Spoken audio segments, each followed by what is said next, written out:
Make sure you watch this episode to the end for a surprise. Just kidding, there's no surprise.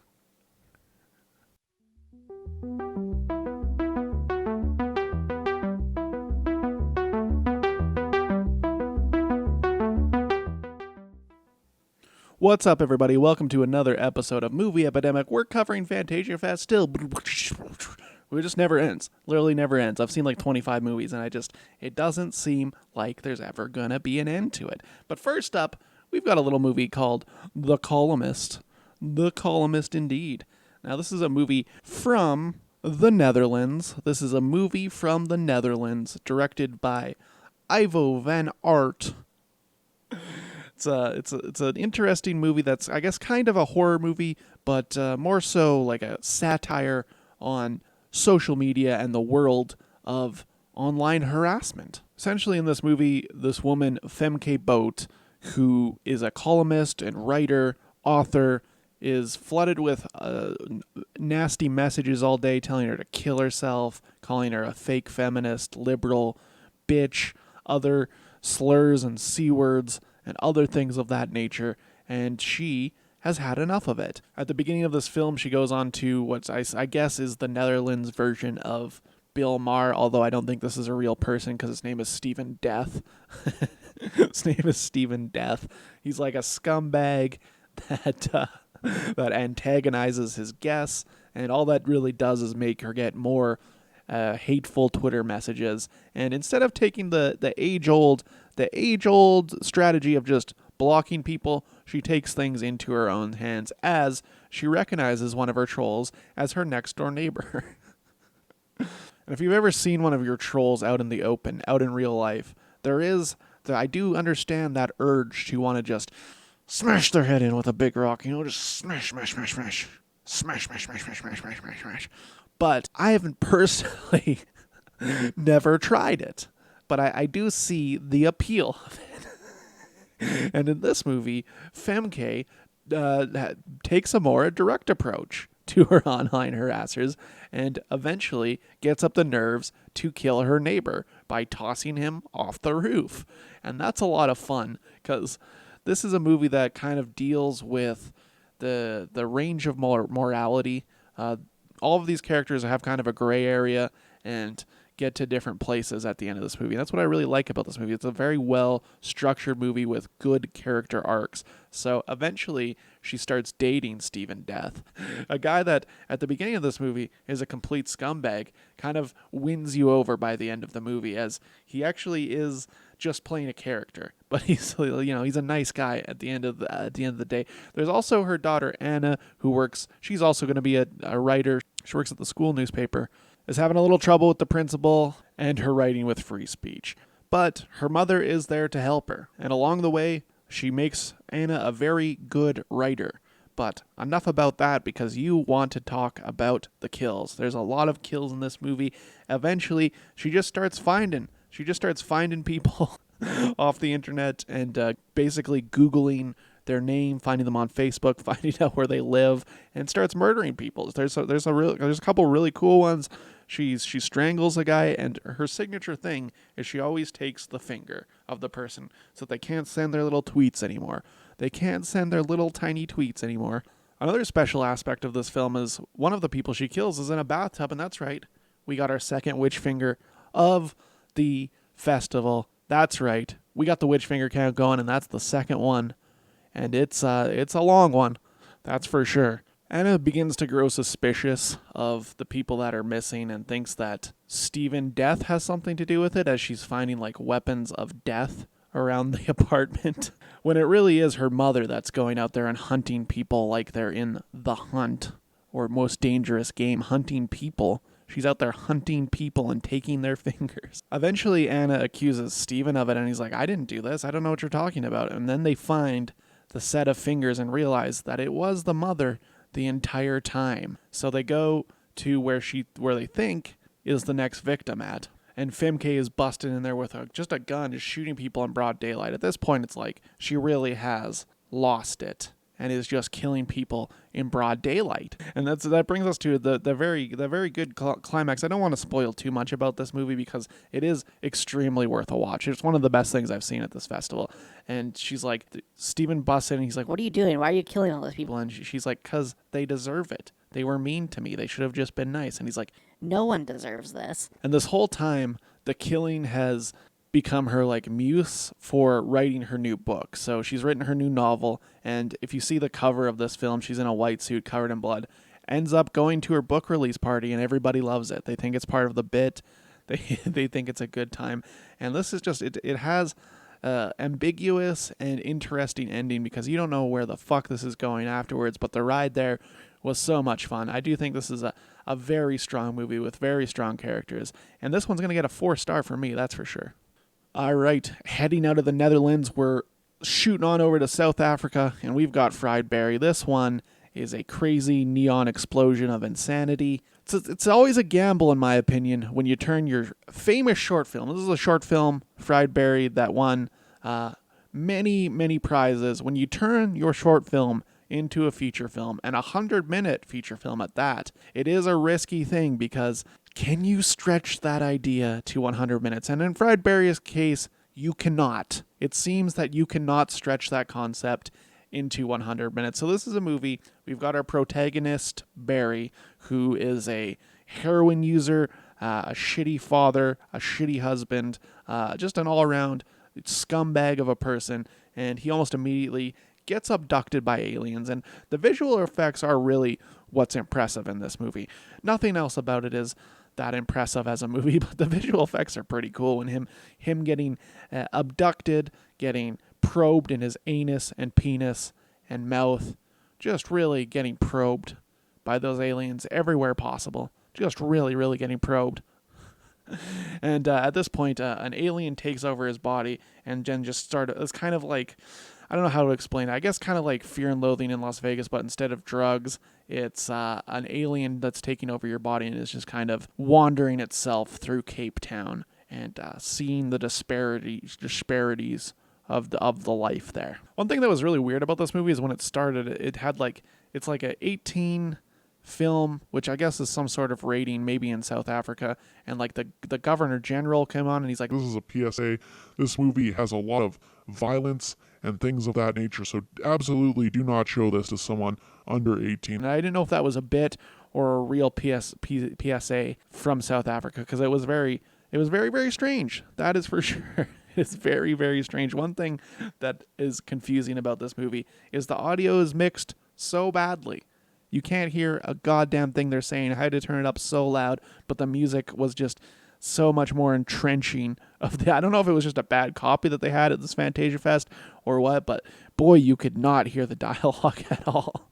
Now, I gotta give you guys a little alert on this one. Not only do we have Witchfinger, but it's our third one of the festival, and the second one of this episode. Wow, the Witchfinger counter just keeps going up. It just keeps going up.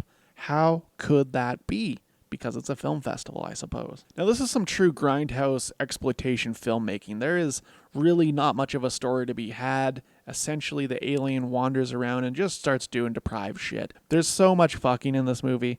There's so much just alien getting fucked, and because I guess he's taken over by an alien, everyone wants to fuck him. I don't know how it works, but everyone is attracted to him. Maybe it explains it, but I might have missed it. I don't know. Hard to say. Hard to hear what was happening. Like I said, it was hard to hear. Luckily, like the African stuff was subtitled, but a lot of it's in English, and that's just impossible to hear because of the sound mixing. At one point, he ejaculates into a hooker, and it's like just this black tar inside of her, and they show everything, and then she immediately has a baby that crawls out of her. Just some cool alien stuff. This is a very gross movie, and as it turns out, Barry, who is now taken over by an alien, has like mystical powers. He starts healing people on the street. He starts everything about him is like changed. His wife loves him again. So in a way, the alien abduction is probably a good thing. because it made him a lot better of a person, even though he was wandering around confused for so much of the movie. And even throughout, he doesn't get less confused, it seems. He doesn't really get less confused. Another fun thing about this is that it has an intermission in it. You know, like how when those old 4-hour films would have an intermission in it? This one does, but it's only 90 minutes or 100 minutes or whatever. So that's fun. I think we should bring that back a lot. After the intermission, he gets abducted by like a child predator who's abducting children. That's like kind of a little plot point that's just shown on the TVs earlier in the movie, and you're like, I wonder if that's going to come up. And it does. It in fact does, as Friedberry has to liberate the camp of these children. And in some ways, this scumbag is the hero. He is a very very heroic person as he fights a child molester with a chainsaw. Because this is a crazy movie. Whether or not anything about this movie works, it is crazy. And that is what it is going for. Soon after he liberates the child's camp, he gets put in the loony bin, as they call it. The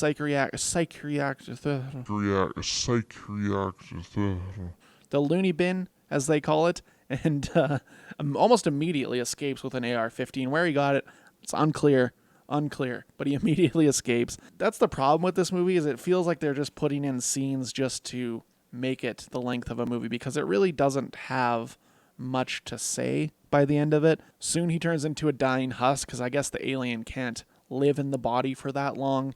But we do find out that the hooker he ejaculated into and had a baby with, the baby is full grown now and looks exactly like Barry. So, but it's got a baby brain. It's got one of them baby brains. Like I said, it's a very crazy movie, and it is a movie where it just ends up the alien goes home. It's a day in the life of this gritty and interesting look at South Africa, although it does kind of feel just like, I don't want to compare it too much to this, but it does feel like a de-Antwoord thing, which I get that they're their own thing, but it's weird that another thing from South Africa almost feels exactly like that in the grossness and disparity and just grittiness of it all. At the end of the day, I don't think I'd watch it again, but it certainly was a spectacle of visuals, especially when the alien starts moving his mouth all over the place. I don't even know how this guy physically was able to do that, or if it was like some sort of CGI trick. Probably was some sort of CGI trick, because the visuals are actually pretty good, like I said. But we're going to be giving this one a 2-star. All right, everybody, we've got one more from you. This is a Chinese movie. It takes place in Thailand. It's called Sheep Without a Shepherd. It's actually a remake of an Indian movie that I never saw, but I'm glad I saw this version of it because it is very, very good. Another very, very good movie from this festival that I almost missed because I didn't really watch a lot. These ones are all VOD ones, and I almost missed all of these because I wasn't thinking about watching the VOD stuff. This also is a movie that had like 15 production company logos, and when that happens, I'm always weary of if the quality is going to be good or not, but it doesn't seem to have affected it. It just seems like a lot of people put their money into this movie, which is completely fine. It's an intriguing crime thriller that boasts a cinephile pulling off the perfect crime. But unlike his movies, life is not always black and white. That's a little tagline I wrote for this film. It is a real fun exercise in editing the truth and how that can weigh on your conscience. And I do like the way this movie's laid out because it does feature this character who says he's seen like 1,000 movies, and he's like, I can figure out any crime. I can commit any crime. It's actually not that hard if you can think creatively. So essentially the conflict of this movie is Lee's daughter Ping Ping goes to a summer camp type thing and is drugged and raped by this high school student who we later find out is the police chief's son. So as you can see, they're going to be protecting him rather than anyone else in this film. Eventually the rapist kid tries to blackmail Ping Ping again and tries to make her come to a warehouse so that they can do it again. Ping Ping eventually tells her mom and they go to the warehouse. Lee, however, is at a boxing match, so he's not around at all. They don't know what's going on. The rapist kid shows up. Of course, they murder the ever-living shit out of him, because what are you going to do when he starts doing assaults? When he starts doing assaults, you got to kill him.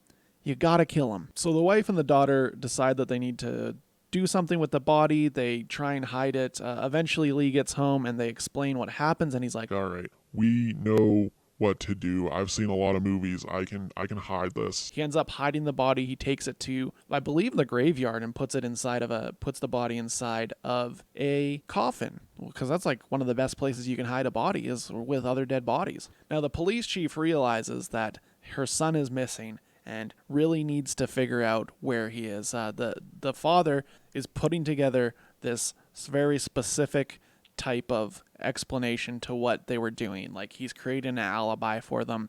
The next day they go back to where he was watching the boxing match, like the city over or whatever, and they go to another boxing match. They go to the hotel and stuff. Essentially, is what he's doing is creating an alibi that spans over 2 days, even though they weren't there for 2 days. He explains that the best way to, when you're in a police interrogation, is just to tell the truth, and the truth is they were not there that day specifically. And the reason they think that it happened on the day after is because Lee drove the son's car to an embankment or whatever to leave it there. Everyone thought that he was still alive at that point, made a call on his phone.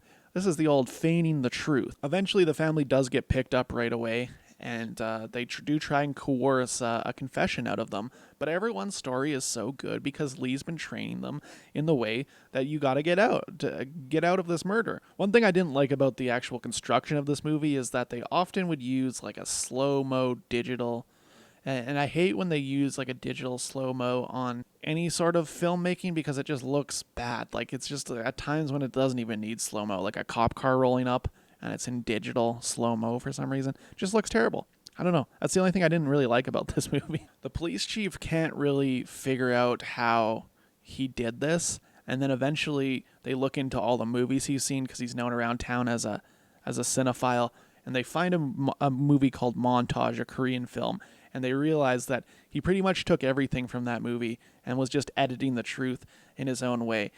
There is no proof, however, though. They go to the graveyard and they dig it up, and it's just a dead goat in there. There's not a body at all. But one thing you do notice is on the top of the coffin there's like scratch marks.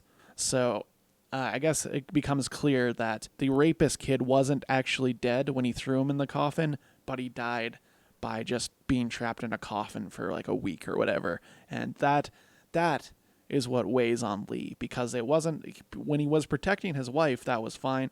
But when he killed someone, like, he is the one that made that kid die.